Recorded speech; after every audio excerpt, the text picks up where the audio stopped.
ಇವತ್ತಿನ ವಿಡಿಯೋದಲ್ಲಿ ನಾನು ಬದನೆಕಾಯಿ ಬಜ್ಜಿ ಮಾಡ್ತಾಯಿದ್ದೀನಿ. ಅಂದರೆ ಸಾಸಿವೆ ಬದನೆಕಾಯಿಗೆ ಎಣ್ಣೆ ಸವರ್ಕೊಂಡಿದ್ದೀನಿ. ಇದನ್ನು ಕೆಂಡದಲ್ಲಿಟ್ಟು ಬೇಯಿಸ್ಕೊಳ್ತೀನಿ. ಕೆಂಡ ಇಲ್ಲದವರು ಸ್ಟೌವಲ್ಲೇ ಬೇಯಿಸ್ಕೊಳ್ಬೋದು.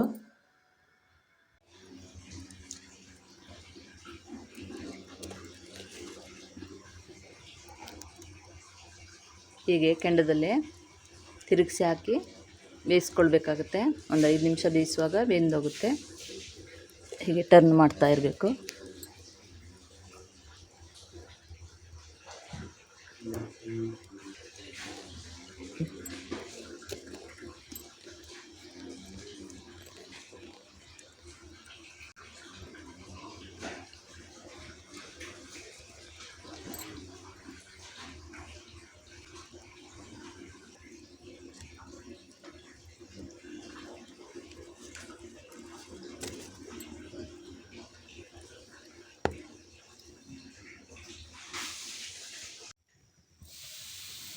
ಬದನೆಕಾಯಿ ಬೆಂದಿದೆ, ತೆಕ್ಕೊಳ್ತಾ ಇದ್ದೀನಿ.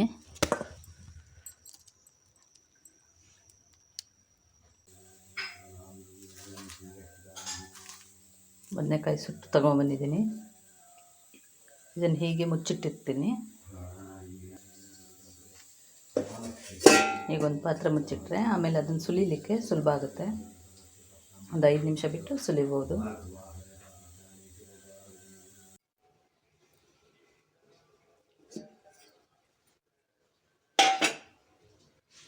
ಆರಿದೆ ಇದು ಬದನೆಕಾಯಿ. ಇದರ ಸಿಪ್ಪೆ ಎಲ್ಲ ಸುಲಿತೀನಿ.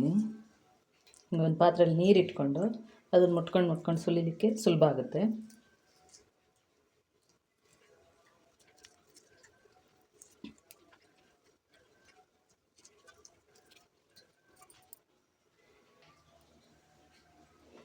ಹೀಗೆ ಎಲ್ಲ ಸಿಪ್ಪೆ ತೆಗೆದ್ಬಿಟ್ಟು ಮತ್ತು ಓಪನ್ ಮಾಡಬೇಕು.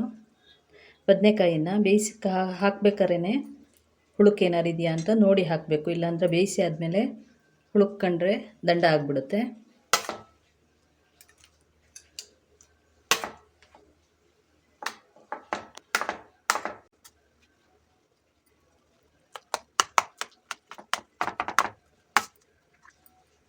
ಹೀಗೆ ಚೆನ್ನಾಗಿ ಬಿಡಿಸಿ ಹಾಕ್ಕೊಂಡು ಇದನ್ನು ಚಿಕ್ಕದಾಗಿ ಕೊಚ್ಚಬೇಕು. ತುಂಬ ಸುಲಭವಾಗಿ ರುಚಿಯಾಗಿ ಆಗುವಂಥ ಒಂದು ಬಜ್ಜಿ ಇದು. ಬಜ್ಜಿ ಅಥವಾ ಸಾಸಿವೆ ಹೇಳ್ಬೋದು. ನಮ್ಮ ಕಡೆಯಲ್ಲೆಲ್ಲ ಇದಕ್ಕೆ ಬಜ್ಜಿ ಅಂತ ಹೇಳ್ತಾರೆ.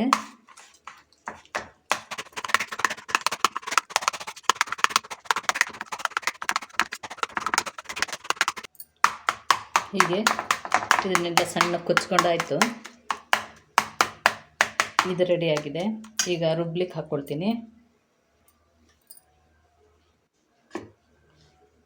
ಮಸಾಲ ಮಾಡಲಿಕ್ಕೆ ಜೀರಿಗೆ ಮೆಣಸು, ಸಾಸಿವೆ, ಉಪ್ಪು, ತೆಂಗಿನ ತುರಿ ಇಷ್ಟೇ ಬೇಕಾಗೋದು. ಇದನ್ನು ಮಿಕ್ಸಿ ಜಾರಿಗೆ ಹಾಕ್ಕೊಳ್ತೀನಿ. ರುಬ್ಬಿದ್ದಾಗಿದೆ. ಇದನ್ನೊಂದು ಪಾತ್ರೆಗೆ ಹಾಕ್ಕೊಳ್ತೀನಿ.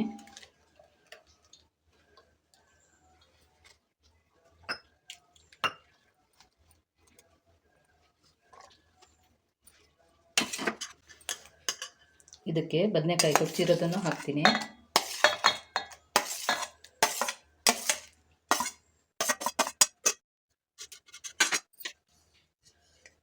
ಒಂದು ಸಣ್ಣ ಈರುಳ್ಳಿ ಕೊಚ್ಚಿದ್ದೀನಿ, ಅದನ್ನು ಹಾಕ್ಕೊಳ್ತೀನಿ. ಸಣ್ಣ ಕೆಚ್ಕೊಂಡಿದ್ದೀನಿ. ಒಂದು ಹಸಿಮೆಣಸು,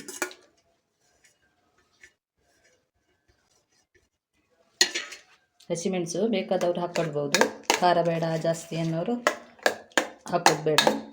ನಾನು ಪರಿಮಳ ಚೆನ್ನಾಗಿರುತ್ತೆ ಅಂತ ಹಾಕ್ತಾಯಿದ್ದೀನಿ.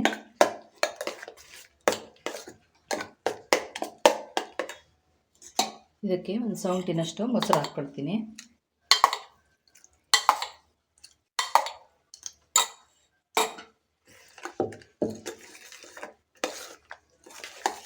ಉಪ್ಪು ರುಬ್ಬುವಾಗಲೇ ಹಾಕಿದ್ದೀನಿ. ಇನ್ನೇನು ಹಾಕೋದು ಬೇಡ. ಇನ್ನು ಇದಕ್ಕೊಂದು ಒಗ್ಗರಣೆ ಮಾಡ್ತೀನಿ.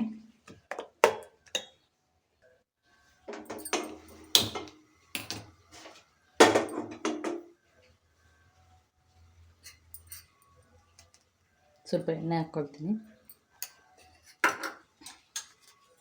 ಎಲ್ಲ ಅಡುಗೆಗೂ ಮಾಡೋ ಹಾಗೆ ಮಾಮೂಲು ಒಗ್ಗರಣೆ ಹಾಕಿದ್ರಾಯಿತು. ಸಾಸಿವೆ, ಜೀರಿಗೆ, ಮೆಣಸು,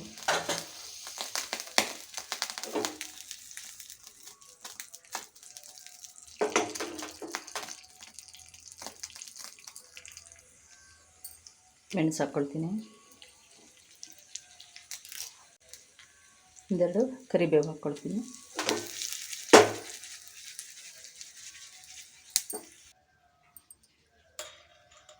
ಒಗ್ಗರಣೆ ಹಾಕ್ಕೊಳ್ತೀನಿ.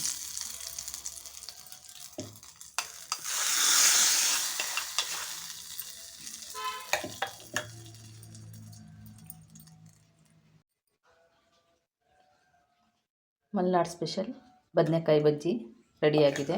ತುಂಬ ಸುಲಭವಾಗಿ ಮಾಡೋದು ಹೇಗೆ ಅಂತ ತೋರಿಸ್ಕೊಟ್ಟಿದ್ದೀನಿ. ವಿಡಿಯೋ ನೋಡಿದವರು ಲೈಕ್ ಮಾಡಿ, ಶೇರ್ ಮಾಡಿ, ಕಮೆಂಟ್ ಹಾಕಿ.